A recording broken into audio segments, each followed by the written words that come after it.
Welcome to the Tech Trends Podcast, where we discuss the latest manufacturing, technology, research, and news. Today's episode is sponsored by Modern Machine Shop Made in the USA podcast. I'm Ramia Lloyd, and I'm here with... I'm Elissa Davis. I'm Steve Lamarca. And Benjamin Moses. What's up, everyone? Good morning, friends. We made it to Wednesday. It's been a struggle for you. You got a story about roadside assistance, and... It's been a rough couple of weeks, guys. It's been a rough start to the year. It's only January. Yeah. It's January 15th at that. Yeah. A week and a half ago, my battery died right outside my parents' place, and we had to call roadside assistance and have them tow my car, and I had to get a new battery because it had completely died. And then on Monday, I went grocery shopping after I went to the gym, and I was like, oh, I'm going to put my purse back in my car because I'm just returning my car at Aldi because, you know, you got to get your quarter back. And I'm like, I want my quarter because it's a plain quarter, not one of those nice quarters. So, like, I want that one back because that's what I use for the carts. And so I go to put my cart back, and my car is not supposed to lock when my keys are in it. It is, like, one of the features on my car. I have it's happened many times where I leave my keys in the car and I go to lock it, nothing happens. And I'm like, oh, my keys must be in it. I get back to my car. I'm about to, get in and drive home. It is locked. Oh, no. And I'm like, okay, my phone, my wallet, my keys are all in the car in my purse. All the good stuff. Everything that you need to be a human is in my car. Luckily, God created the Apple Watch, and by God I mean Steve Jobs, I guess. And He didn't create it. he didn't create it. We'll get into that later. We'll get into that later.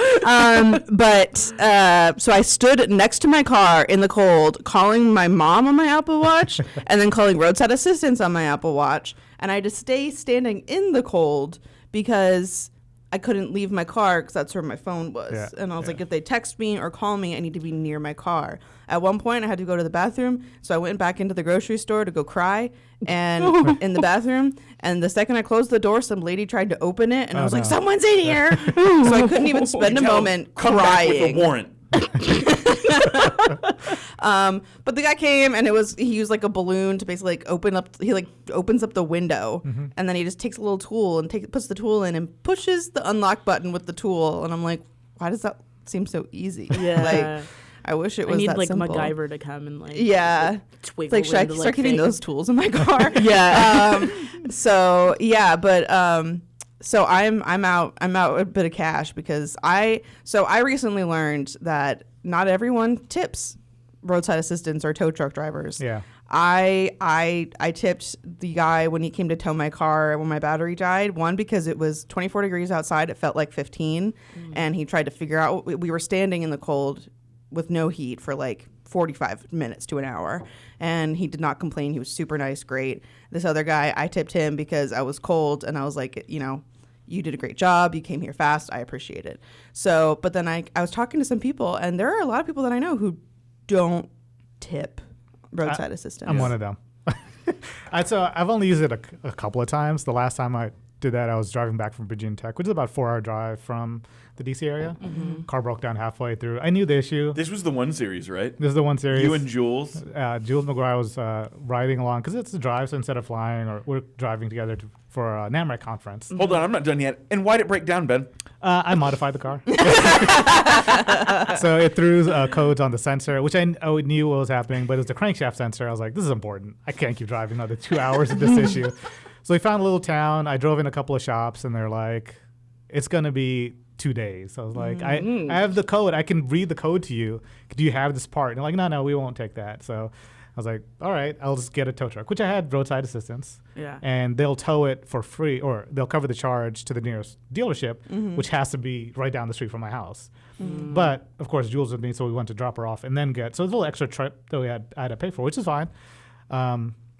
But I get there, he drops it off. Everything worked out great. I fell asleep halfway through because it's 3 of us in a front row of a tow truck, which is fun. Yeah.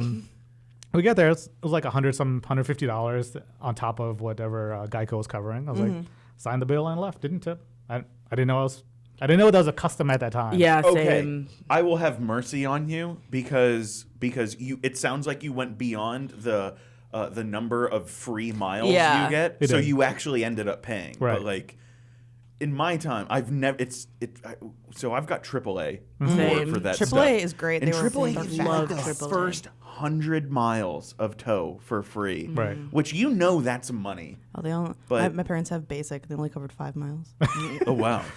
Well, Then it's only $5 each mile after, so it's like not bad.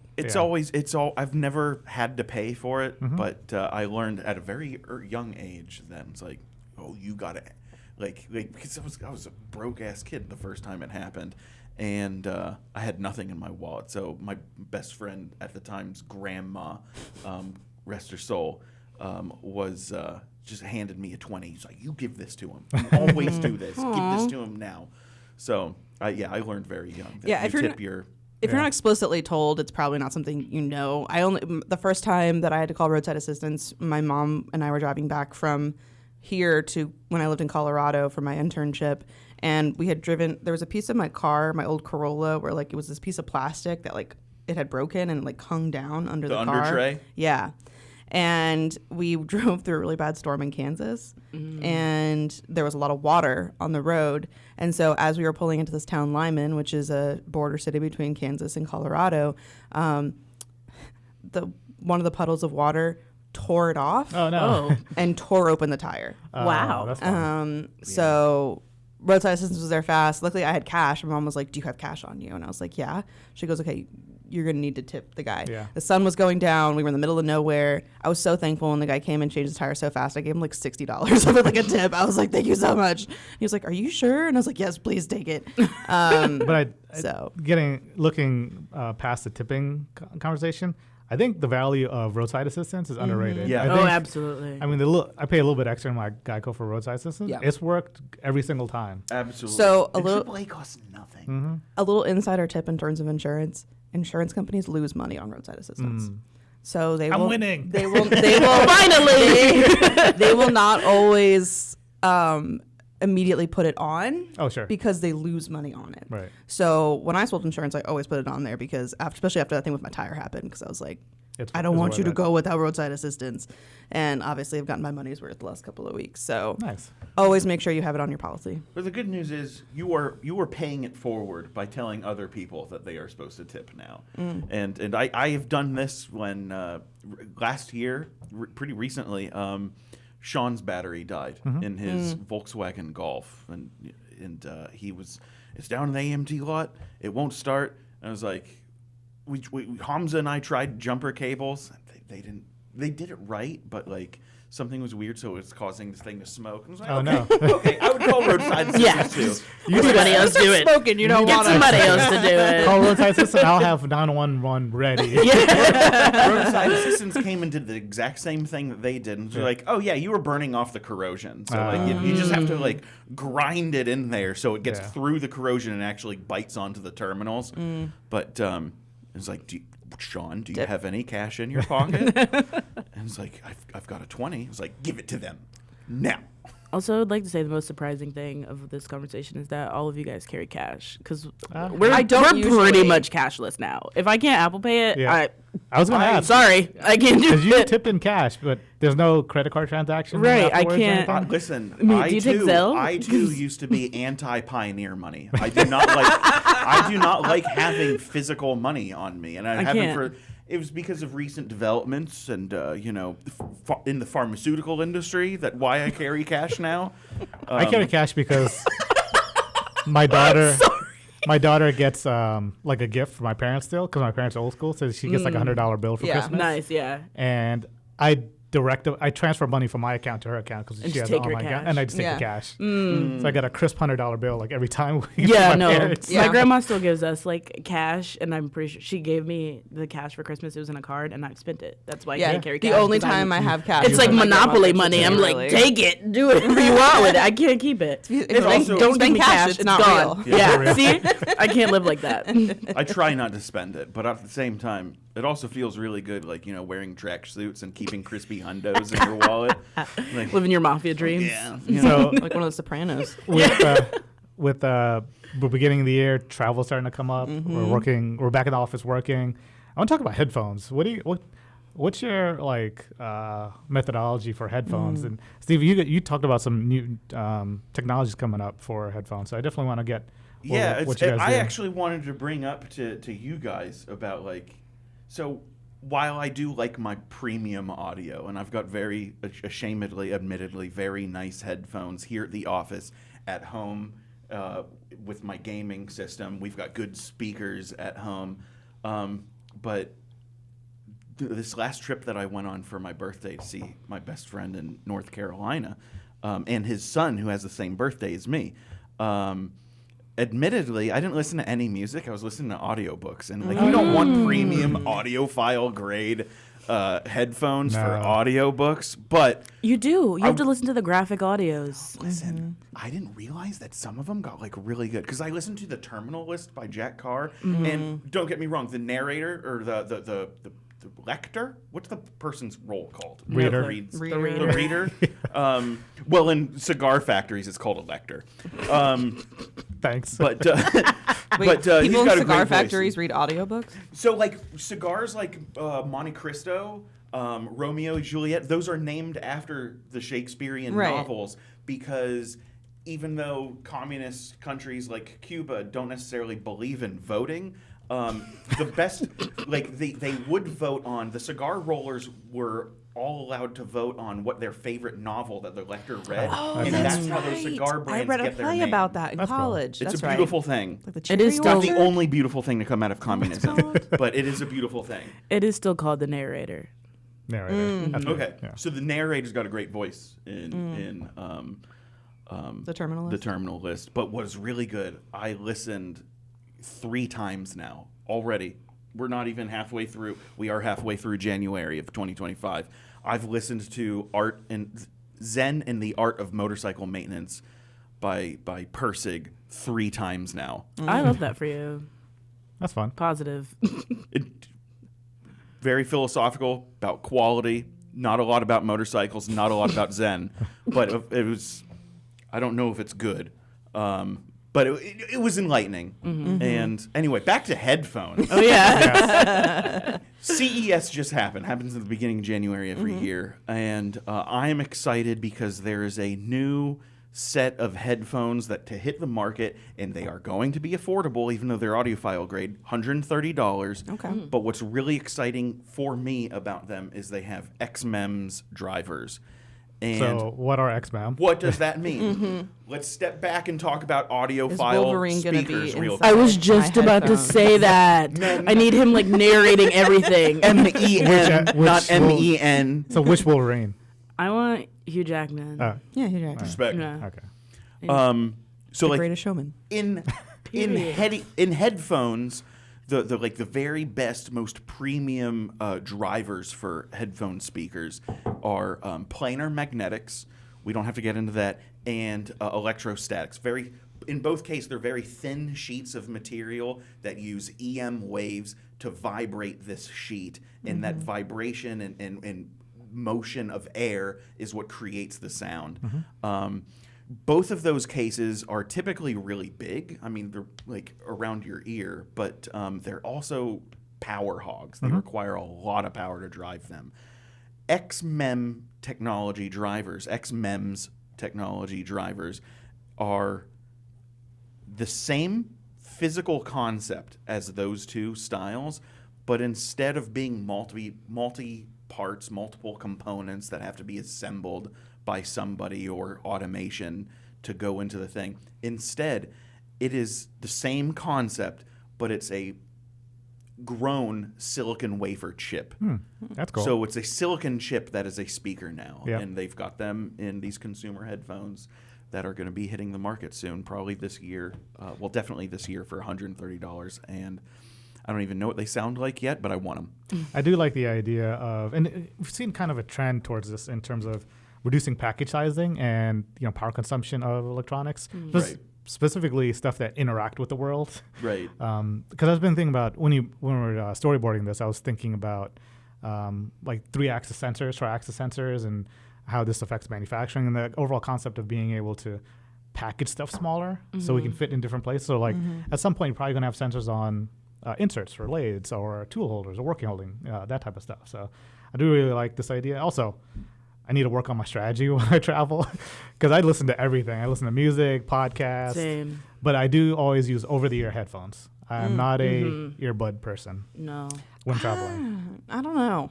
It depends on the earbud, because if it can stay in while I'm sleeping on the plane, we're good to go. Yeah. That's why I like I have a pair of over-the-ear headphones that I got from Walmart for like $20, and they have a super long battery life, and they're decent quality. And see, I'm kind of weird in that the most expensive headphones I have are my AirPods, which I bought last year with my Christmas bonus, and every other pair of headphones I have is less than $30.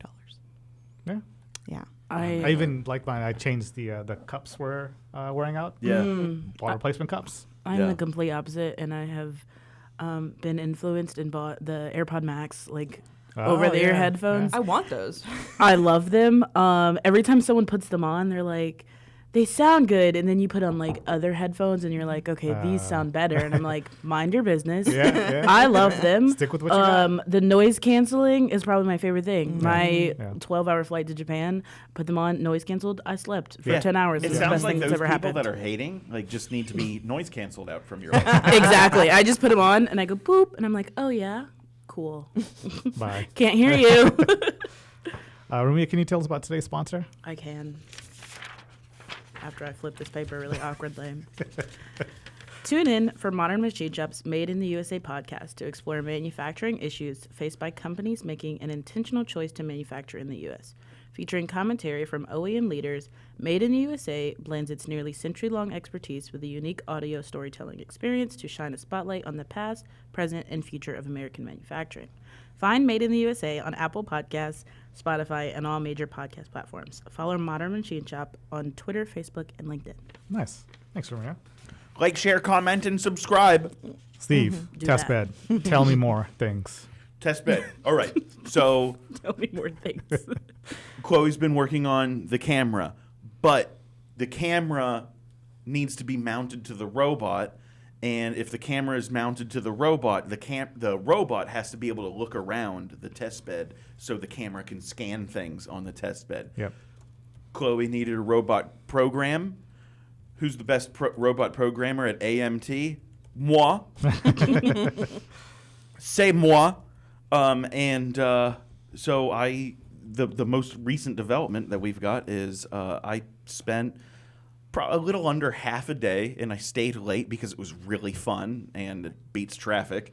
And I wrote a really sick program to allow the robot to curl up so the camera can look down at the workbench that it is mounted to. It pans left while also looking up a little bit to get to the end of the test bed where the computer is, checks behind it, then comes back around because it can't do a full 360. Right. For whatever reason. I think it's dumb that robots are like that, but it can't do a full 360.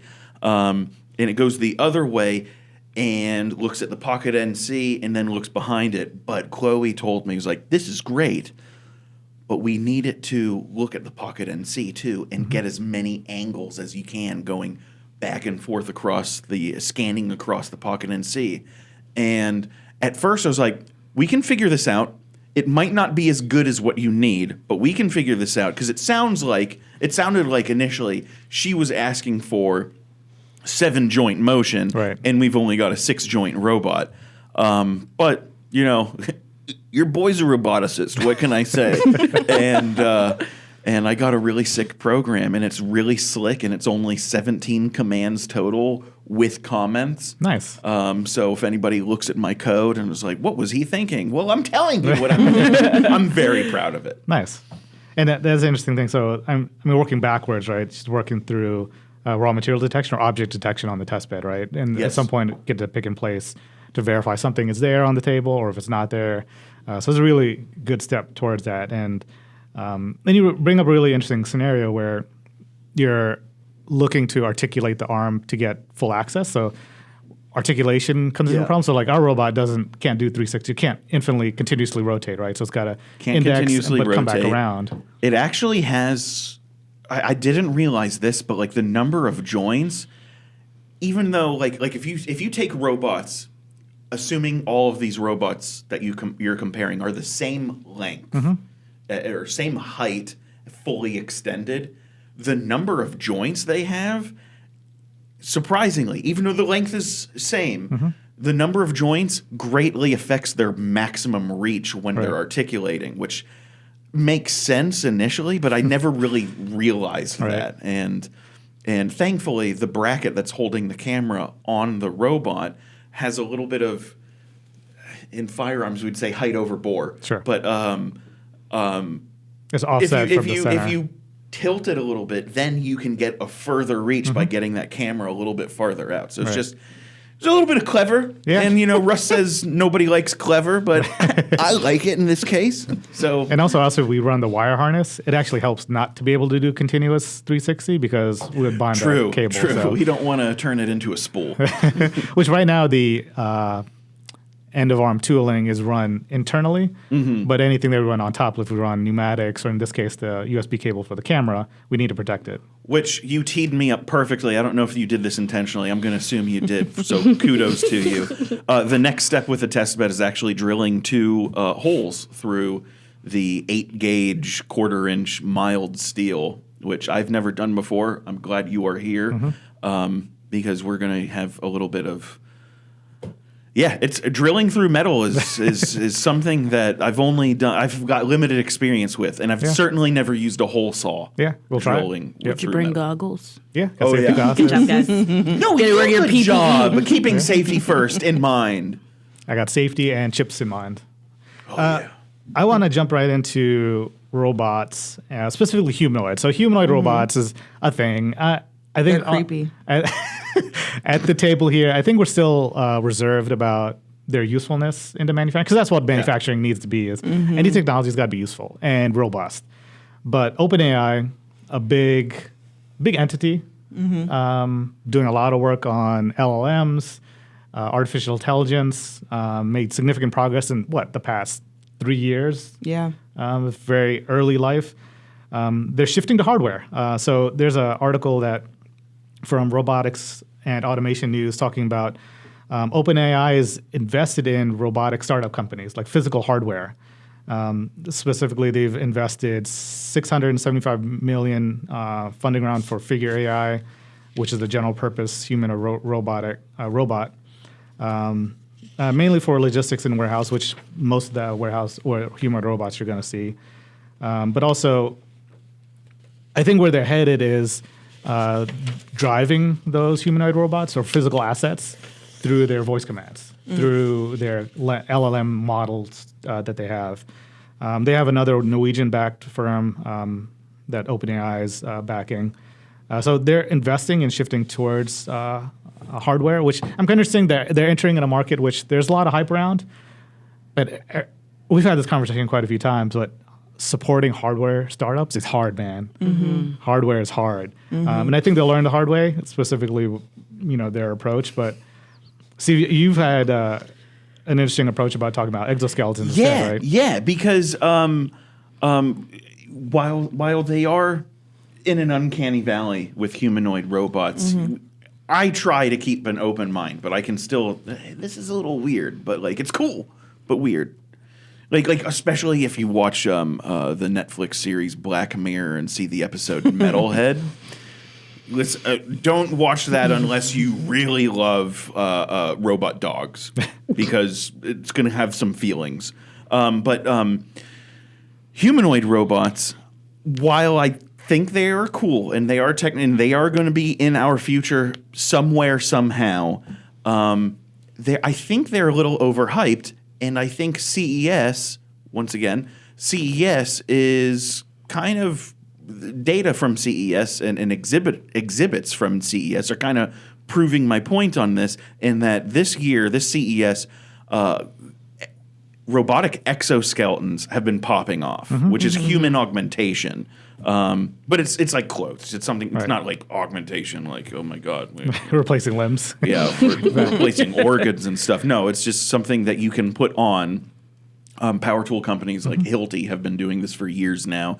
Comau, a robotics company from Italy, has been investing in exoskeletons. But their exoskeletons were popping off this year at CES, and I think the overhype with humanoid robots is really starting to distill to should they be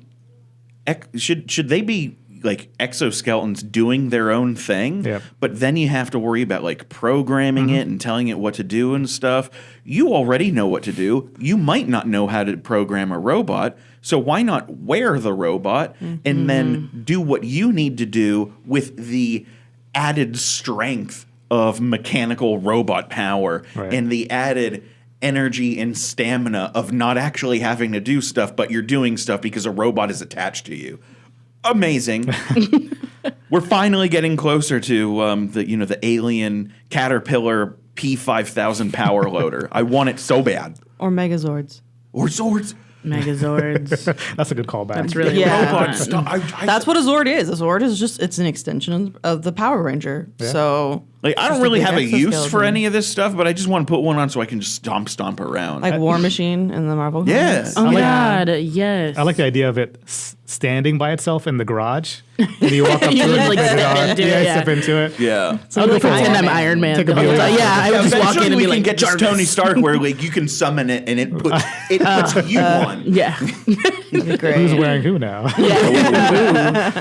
So it's an interesting conversation. We'll see where that progresses. I do like the idea of CES CES has, over the past couple of years, been off and on manufacturing, particularly, and it's a consumer electronics show, but what they're demonstrating in terms of business applications for manufacturing is very interesting. We saw the early stages of accessible manufacturing equipment, basically smaller and less expensive equipment.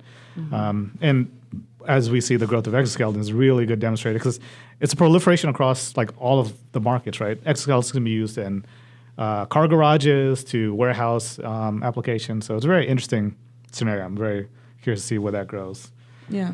Elissa, can you tell me more about your article from North Star? Yeah. Northern So Star, excuse this is me. from Northern Star, which is it's a student newspaper in from the University of Northern Illinois in DeKalb. Sure. DeKalb, is that how you say it? Yes.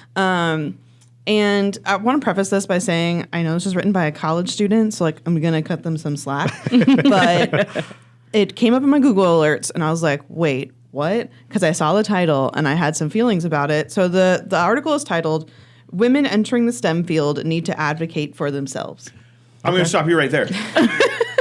Like you're doing this author a favor. They are in academia.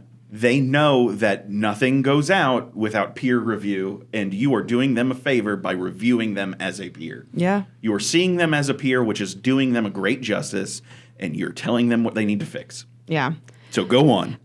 So the article itself has some, has points that are very factual, like how it's basically a 75-25 split of men and women in STEM, how a lot of women in history have been overlooked for their contributions or have had to go to kind of extreme length in order to be able to pursue an education, 100 years ago, that kind of thing. My problem with it is putting the responsibility solely on women to advocate for themselves. Yeah. Yes, women should advocate for themselves, 100%. But why don't we try and change the culture around it instead, where women don't have to be advocating for themselves so much to get their work recognized? And I think that having an article like this feeds into that, Yeah. unfortunately. Yeah. And that's why, like, reading the title, I was like, oh no, no. Yeah. It is, my takeaway from this conversation that we're preparing for earlier is kind of, it drives right to like just straight advocating for yourself, right? And to your point, I feel like there's been a shift in terms of champions and peer advocates across the work culture in general. And which I completely agree, the focus on STEM and women in manufacturing, being able to advocate themselves, but it's across the board we're seeing where the individual contributor or the like lowest person on the totem pole doesn't have an advocate for themselves anymore. Yeah. We're talking about scenarios, like pretty extreme scenarios where the CEO is taking responsibility for like developing a new product. Like, yeah, that's cool. Yeah. And you are a CEO. You made sure things happen. But if you're like, it boils down to, in my eyes, accountability. Yeah. Like if you're going to be a CEO like Steve Jobs and take all of the credit for doing the Lord's work of creating the iPhone, the first smartphone, All the apples. it's like he didn't do any of that. He brought a bunch of engineers into his mansion, showed them his record collection. He's like, you need to put that in my pocket. Like, that's all he did. He didn't do anything other than come up with the idea. Why didn't the engineers that did all of that to make the iPhone a thing he did get any credit? He did wear banging turtlenecks. He did. Period. and no socks in the elevator. Apparently, he or was an shoes. absolute nightmare, though. So I believe it. there's, But again, accountability. Yeah. Like credit is the same thing as accountability. Like it falls under accountability. When a company does something bad, that's when the CEO is going to curl up and go into hiding Right. and take their name off of the company website. And it's like, but you didn't do this. But you took all the credit for all the good stuff. So you have to be ready to take all the credit for the bad stuff. yeah. But I do think a couple of interesting keywords that come about that in this conversation, right? Is accountability, but also culture, right? Yeah. And to be fair, as just a random person working, is that a culture we should be part of, right? We're looking at holistic, like STEM is big. It's Right. if you break it down to like the microscopic level of entity, person, organization, and your surroundings. I think where I am now is like, do I want to be part of that environment? Yeah. Can I be part of a different environment where it's more of a two-way conversation? Because I think that's what I'm thinking of, right? The accountability and advocation is more of a two-way conversation as opposed to everything just being one way. Yeah. Well, in the article, they're like, they shouldn't give in to external pressure from men. And it's like, okay, again, you're putting the responsibility solely on the women Right. Yeah. to make this change. And yes, women are a big part of it, but like, I think we've had this discussion in a lot of other realms in the U.S. recently where, kind of changing the culture rather than saying the group that is oppressed has to make the change. Right. We should be changing how the oppressors think. And I'm not saying that men oppress women instead. It's just like kind of that larger idea, Sure. right? Yeah. Like the larger group needs to change its culture for the less dominant group to be able to be heard. So to this person who wrote the article, I'm not going to name their name, but you can, it's going to be in the notes. So like if you want to read, you can. But to the person who wrote this article, I understand where you're coming from, but the concept is something you need to think about. You Yeah. need to think about that larger idea of, yes, women should advocate for themselves, but should they always have to be the only one advocating for themselves? I would like to add that if women could advocate for themselves in a manner in which they are actually like listened to and it's a profitable and healthy conversation, and they're not called emotional. then like they crazy. would. But in most situations, when women do try to advocate for themselves, it turns into something that it doesn't And then need they're to be accused of being attention seeking. in Yes. trying Or to like bossy. do all these And that's why it exactly. needs to be a culture. That's why everybody needs to do it. That's why Exactly. every movie that comes out of Hollywood has credits with every name. I'm not saying that the credits need to be on the back of an iPhone, but like, That's a big list of. like just scan this QR to see everybody. Yeah. But like, guess what? There's a lot of bad movies, and the bad movies also have credits. Yeah. But one useful part, another useful takeaway for myself is there are mechanics of how do you advocate for yourself in a productive manner. Yes. That is, there are mechanics, there are things that the thing I think is useful also is that you should always advocate for yourself, whether or Yes. not you have that two-way conversation is based on your environment. And Yes. the question is, do you want to stay in that environment or how do you change in that environment? That's kind of my takeaway. But I think part of that, in terms of advocating for yourself properly and correctly, you have to have the right culture for that first. That's the thing, is that if the culture's not there, like if you try to advocate for yourself, that's how you get fired. That's how you're told, oh, you're overly emotional. Oh, you can't handle this. That's what a lot of Brutal. women are told, because when they advocate for themselves, they're like, well, why can't you just suck it up? Right. But No one else thinks this way. Well, No. no one else has to. So definitely take a look at the article. They do highlight some pioneers in Yes. women in STEM, and I do Absolutely. like that list as we get into March National Women's Women's National recognition. Women's Month. Yes. Women's History Month? Men's History Month, Women's Month. Let me look at it. National Women's Day, International Women's Day is in March. Yep. Maybe March that's what it is. March 14th. 17th is St. Patrick's Day, so it's not. It's Women's History Month. Women's History Month. So as we, kind of get into that, it's a good article, to be honest, as a good starting point, because we had a really interesting conversation on this.